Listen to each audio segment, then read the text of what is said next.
رب اشرح لي صدری ویسر لی امری واحلل عقدۃ من لسانی یفقهوا قولی واجعل لی وزیرا من اہلی۔ آج جو آپ کے سامنے قرآن کا فلسفہ رکھنے جا رہا ہوں وہ یہ ہے کہ عزت، اصل عزت دنیا و آخرت میں اللہ سبحانہ و تعالیٰ کی ذات کے ساتھ جڑنے سے ہے، نہ کہ پیسے سے۔ اور ظاہری بات ہے انسان کو یہ بڑی آرام سے یہ دھوکہ کھا سکتا ہے کہ جس کے پاس زیادہ مال ہو، دولت ہو، پیسہ ہو، اسی کے پاس زیادہ عزت اور شرف ہے اور وہی زیادہ مقام رکھتا ہے۔ لیکن میں نے پیسے کا اس میں ذکر اس لیے کیا ہے کہ اس سے انسان دھوکہ کھا سکتا ہے، ورنہ کسی بھی چیز کے مقابلے میں اللہ اور اس کے رسول صلی اللہ علیہ وسلم کے ساتھ جڑنے سے ہی ہماری عزت ہے۔ اس صرف پیسے کی بات نہیں، کسی بھی معاملے میں، کسی بھی معاملے کو آپ یہ نہیں کہہ سکتے کہ اس معاملے میں اللہ اور رسول کے ساتھ جڑنے سے زیادہ عزت ہے۔ تو آج کا جو فلسفہ ہے وہ قرآن سے آیات سے وہ دیکھیں گے، وہ یہ ہے کہ اللہ سبحانہ و تعالیٰ کے ساتھ جڑنے سے انسان کی اصل عزت ہے، اگر وہ صحیح معنوں میں جڑے، جعلی معنوں میں نہیں، صرف اپنے آپ کو مسلمان کہہ کے غیر مسلموں کی زندگی جی رہا ہو۔ تو آپ کے سامنے آیات رکھتا ہوں، ان کا ترجمے رکھتا ہوں۔ اعوذ باللہ من الشیطان الرجیم، سورہ نمبر 63 آیت نمبر 7۔ یہ وہی لوگ ہیں جو کہتے ہیں کہ رسول کے ساتھیوں پر خرچ کرنا بند کر دو تاکہ یہ منتشر ہو جائیں، حالانکہ زمین اور آسمانوں کے خزانوں کا مالک اللہ ہی ہے، مگر یہ منافق سمجھتے نہیں ہیں۔ پھر سورہ نمبر 63 کی آیت نمبر 8، یہ کہتے ہیں کہ ہم مدینہ واپس پہنچ جائیں تو جو عزت والا ہے وہ ذلیل کو وہاں سے نکال باہر کرے گا، حالانکہ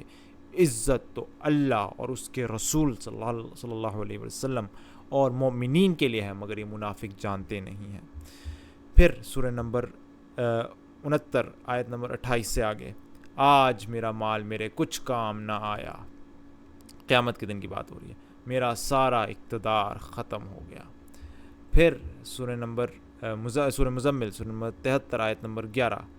ان جھٹلانے والے خوشحال لوگوں سے نمٹنے کا کام تم مجھ پر چھوڑ دو اور انہیں ذرا کچھ دیر اسی حالت میں رہنے دو۔ پھر سورہ بقرہ سورہ نمبر 2 آیت نمبر 247، ان کے نبی ان سے کہا کہ اللہ نے طالوت کو تمہارے لیے بادشاہ مقرر کیا۔ یہ سن کر وہ بولے، ہم پر بادشاہ بننے کا وہ کیسے حقدار ہو گیا؟ اس کے مقابلے میں بادشاہی کے ہم زیادہ مستحق ہیں، وہ تو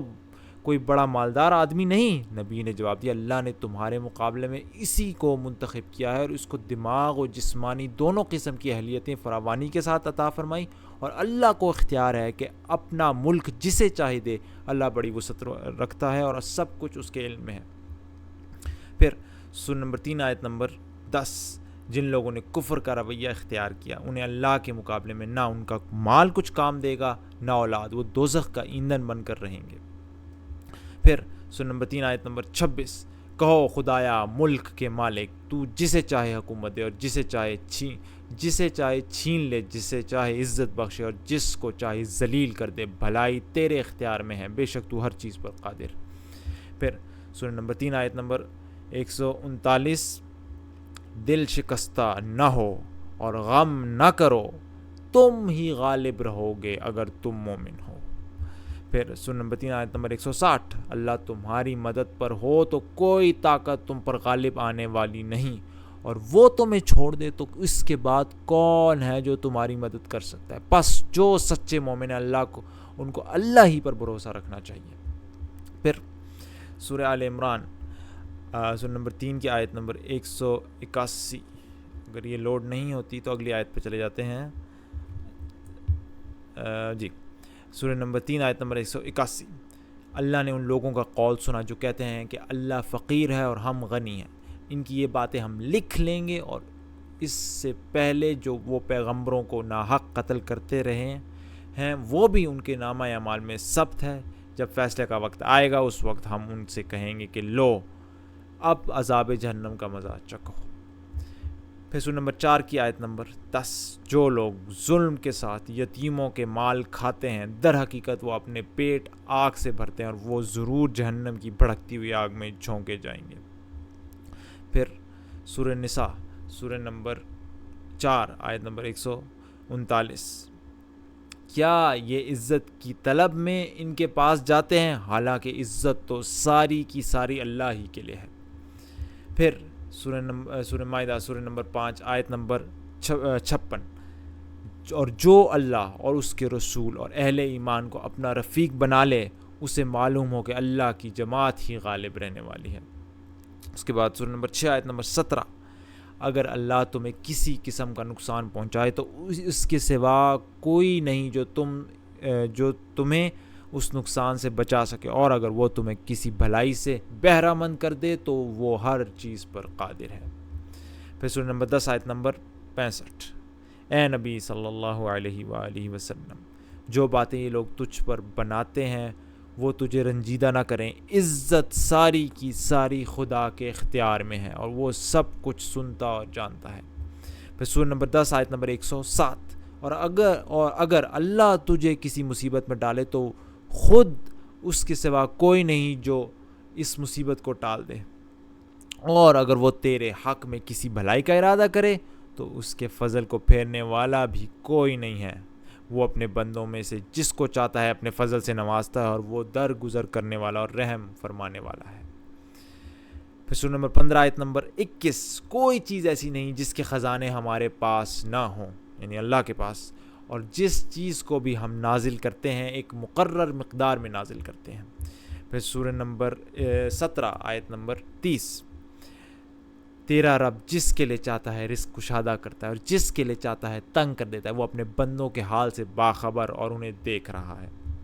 پھر سورہ نمبر 23 آیت نمبر 55 سے آگے، کیا یہ سمجھتے ہیں کہ ہم جو انہیں مال و اولاد سے مدد دیے جا رہے ہیں تو گویا انہیں بھلائیاں دینے میں سرگرم ہے؟ نہیں، اصل معاملے کا انہیں شعور نہیں ہے۔ پھر سورہ نمبر 26 آیت نمبر 57 سے آگے، اس طرح ہم نے انہیں ان کے باغوں اور چشموں اور خزانوں، یہ فرعونیوں کی بات ہو رہی ہے، اور اس طرح ہم انہیں ان کے باغوں اور چشموں اور خزانوں اور ان کے بہترین قیام گاہوں سے نکال لائے، یہ تو ہوا ان کے ساتھ، اور دوسری طرف بنی اسرائیل کو ہم نے ان سب چیزوں کا وارث کر دیا۔ پھر سورہ نمبر 26 آیت نمبر 87 سے آگے، اور مجھے اس دن رسوا نہ کر، یہ حضرت ابراہیم علیہ السلام کی بات ہے، جب کہ سب لوگ زندہ کر کے اٹھائے جائیں گے، جب کہ نہ مال کوئی فائدہ دے گا نہ اولاد، بجز اس کے کہ کوئی شخص قلب سلیم لیے ہوئے اللہ کے حضور حاضر ہو۔ پھر سورہ نمبر 26 پھر آیت نمبر 79 سے آگے، وہ جو مجھے کھلاتا اور پلاتا ہے، یعنی اللہ سبحانہ وتعالیٰ، اور جب بیمار ہو جاتا ہوں تو وہی مجھے شفا دیتا ہے، جو مجھے موت دے گا اور پھر دوبارہ مجھ کو زندگی بخشے گا۔ پھر سورہ نمبر 9 آیت نمبر 55، ان کے مال و دولت اور ان کی کثرت اولاد کو دیکھ کر دھوکہ نہ کھاؤ، اللہ تو یہ چاہتا ہے کہ انہی چیزوں کے ذریعے سے ان کو دنیا کی زندگی میں بھی مبتلا عذاب کرو، اور یہ جان بھی دیں تو انکار حق ہی کی حالت میں دیں۔ پھر سورہ نمبر 9 آیت نمبر 85، ان کی مالداری اور ان کی کثرت اولاد تم کو دھوکے میں نہ ڈالے کہ اللہ نے تو ارادہ کر لیا کہ اس مال و اولاد کے ذریعے سے ان کو اسی دنیا میں سزا دے اور ان کی جانیں اس حال میں نکلیں کہ وہ کافر ہوں۔ پھر سورہ نمبر 28 آیت نمبر 58، اور کتنی ہی ایسی بستیاں ہم تباہ کر چکے ہیں جن کے لوگ اپنی معیشت پر اترا گئے تھے، سو دیکھ لو وہ ان کے مسکن پڑے ہوئے ہیں جن میں ان کے بعد کم ہی کوئی بسا ہے، آخر کار ہم ہی وارث ہو کر رہے۔ پھر سورہ نمبر 28 آیت نمبر 60، تم لوگوں کو جو کچھ بھی دیا گیا ہے وہ محض دنیا کی زندگی کا سامان اور اس کی زینت ہے، اور جو کچھ اللہ کے پاس ہے وہ اس سے بہتر اور باقی تر ہے، کیا تم لوگ عقل سے کام نہیں لیتے؟ پھر سورہ نمبر 28 آیت نمبر 74 676، یہ ایک واقعہ ہے کہ قارون موسیٰ کی قوم کا ایک شخص تھا، پھر وہ اپنی قوم کے خلاف سرکش ہو گیا، اور ہم نے اس کو اتنے خزانے دے رکھے تھے کہ ان کی کنجیاں طاقت اور آدمیوں کی ایک جماعت مشکل سے اٹھا سکتی تھی۔ ایک دفعہ جب اس کی قوم کے لوگوں نے اس سے کہا، پھول نہ جا، اللہ پھولنے والوں کو پسند نہیں کرتا۔ پھر سورہ نمبر 29 آیت نمبر 62، اللہ ہی ہے جو اپنے بندوں میں سے جس کا چاہتا ہے رزق کشادہ کرتا ہے اور جس کا چاہتا ہے تنگ کرتا ہے، یقیناً اللہ ہر چیز کا جاننے والا ہے۔ پھر سورہ نمبر 30 آیت نمبر 37، کیا یہ لوگ دیکھتے نہیں کہ اللہ ہی رزق کشادہ کرتا ہے جس کا چاہتا ہے اور تنگ کرتا ہے جس کا چاہتا ہے، یقیناً اس میں بہت سی نشانیاں ان لوگوں کے لیے جو ایمان لاتے ہیں۔ پھر سورہ نمبر 34 آیت نمبر 36، اے نبی صلی اللہ علیہ وآلہ وسلم ان سے کہو میرا رب جسے چاہتا ہے کشادہ رزق دیتا ہے اور جسے چاہتا ہے نپا تلا عطا کرتا ہے، مگر اکثر لوگ اس کی حقیقت نہیں جانتے۔ پھر سورہ نمبر 34 آیت نمبر 45، ان سے پہلے گزرے ہوئے لوگ جھٹلا چکے ہیں، جو کچھ ہم نے انہیں دیا تھا اس کی عشر عشیر کو بھی یہ نہیں پہنچے ہیں، مگر جب انہوں نے میرے رسولوں کو جھٹلایا تو دیکھ لو کہ میری سزا کیسی سخت تھی۔ پھر سورہ نمبر 35 آیت نمبر 2، اس کو بھی میں ریفریش کرتا ہوں۔ اللہ جس رحمت کا دروازہ بھی لوگوں کے لیے کھول دے اس سے کوئی روکنے والا نہیں، اور جسے وہ بند کر دے اسے اللہ کے بعد پھر کوئی دوسرا کھولنے والا نہیں، وہ زبردست اور حکیم ہے۔ پھر سورہ نمبر 35 آیت نمبر 3، لوگو تم پر اللہ کے جو احسانات ہیں انہیں یاد رکھو، کیا اللہ کے سوا کوئی اور خالق بھی ہے جو تمہیں آسمان اور زمین سے رزق دیتا ہو؟ کوئی معبود اس کے سوا نہیں، آخر تم کہاں سے دھوکہ کھا رہے ہو؟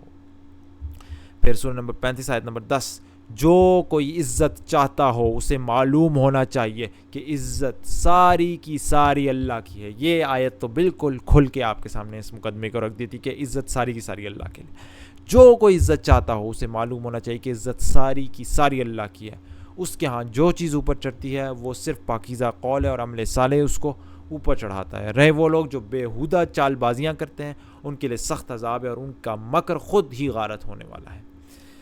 پھر سورہ نمبر 35 آیت نمبر 15، لوگو تم ہی اللہ کے محتاج ہو اور اللہ تو غنی و حمید ہے۔ پھر سورہ نمبر 39 اور آیت نمبر 63، زمین اور آسمانوں کے خزانوں کی کنجیاں اسی کے پاس ہیں اور جو لوگ اللہ کی آیات سے کفر کرتے ہیں وہی گھاٹے میں رہنے والے ہیں۔ پھر سورہ نمبر 42 آیت نمبر 12، آسمانوں اور زمین کی خزانوں کی کنجیاں اسی کے پاس ہیں، جسے چاہتا ہے کھلا رزق دیتا ہے اور جسے چاہتا ہے نپا تلا دیتا ہے، اسے ہر چیز کا علم ہے۔ پھر سورہ نمبر 42 آیت نمبر 19، اللہ اپنے بندوں پر بہت مہربان ہے، جس کو کچھ چاہتا ہے دیتا ہے اور وہ بڑی قوت والا زبردست ہے، جسے جو کچھ چاہتا ہے دیتا ہے اور وہ بڑی قوت والا اور زبردست ہے۔ پھر سورہ نمبر 43 آیت نمبر 32، کیا تیرے رب کی رحمت یہ لوگ تقسیم کرتے ہیں؟ دنیا کی زندگی میں ان کی گزر بسر کے ذرائع تو ہم نے ان کے درمیان تقسیم کیے ہیں، اور ان میں سے کچھ لوگوں کو کچھ دوسروں پر ہم نے درجہ فوقیت دی ہے تاکہ یہ ایک دوسرے سے خدمت لیں، اور تیرے رب کی رحمت اس دولت سے زیادہ قیمتی ہے جو ان کے رئیس سمیٹ رہے ہیں۔ پھر سورہ نمبر 44 آیت نمبر 25 سے آگے، کتنے ہی باغ اور چشمے اور کھیت اور شاندار محل تھے جو وہ چھوڑ گئے، کتنے ہی عیش کے سر و سامان جن میں وہ مزے کر رہے تھے ان کے پیچھے دھرے رہ گئے۔ یہ ہوا ان کا انجام، اور ہم نے دوسروں کو ان چیزوں کا وارث بنا دیا۔ پھر نہ آسمان ان پر رویا نہ زمین، اور ذرا سی مہلت بھی ان کو نہ دی گئی۔ اور یہ میرے خیال فرعونیوں کے بارے میں بات ہے۔ پھر سورہ نمبر 48 آیت نمبر 7، زمین اور آسمان کے لشکر اللہ ہی کے قبضے قدرت میں ہے اور وہ زبردست اور حکیم ہے۔ پھر سورہ نمبر 53 آیت نمبر 48، اور یہ کہ اسی نے غنی کیا اور جائیداد بخشی۔ پھر سورہ نمبر 58 آیت نمبر 20، یقیناً ذلیل ترین مخلوقات میں سے ہیں وہ لوگ جو اللہ اور اس کے رسول کا مقابلہ کرتے ہیں۔ اور پھر 62 سورہ نمبر 62 آیت نمبر 11، اور جب انہوں نے تجارت اور کھیل تماشا ہوتے دیکھا تو اس کی طرف لپک گئے اور تمہیں کھڑا چھوڑ دیا۔ ان سے کہو جو کچھ اللہ کے پاس ہے وہ کھیل تماشے اور تجارت سے بہتر ہے، اللہ سب سے بہترین رزق دینے والا ہے۔ سیکنڈ لاسٹ آیت سورہ ملک کی آیت، پہلی آیت، نہایت بزرگ و برتر وہ جس کے ہاتھ میں کائنات کی سلطنت ہے، وہ ہر چیز پر قدرت رکھتا ہے۔ پھر آخری آیت سورہ ملک کی آیت نمبر 21، یا پھر بتاؤ کون ہے جو تمہیں رزق دے سکتا ہے اگر رحمان اپنا رزق روک لے؟ دراصل یہ لوگ سرکشی اور حق سے گریز پر اڑے ہوئے ہیں۔ سبحان اللہ۔ اب آپ نے دیکھا ساری آیات آپ کے سامنے رکھ لی۔ قرآن اگر آپ روز مقصد بتانے کا، پہلا تو یہ تھا کہ یہ فلسفہ قرآن کا کہ عزت ساری ساری اللہ کے ہاتھ میں، کسی اور چیز میں نہیں، نہ مال و دولت میں، نہ کسی اور چیز میں۔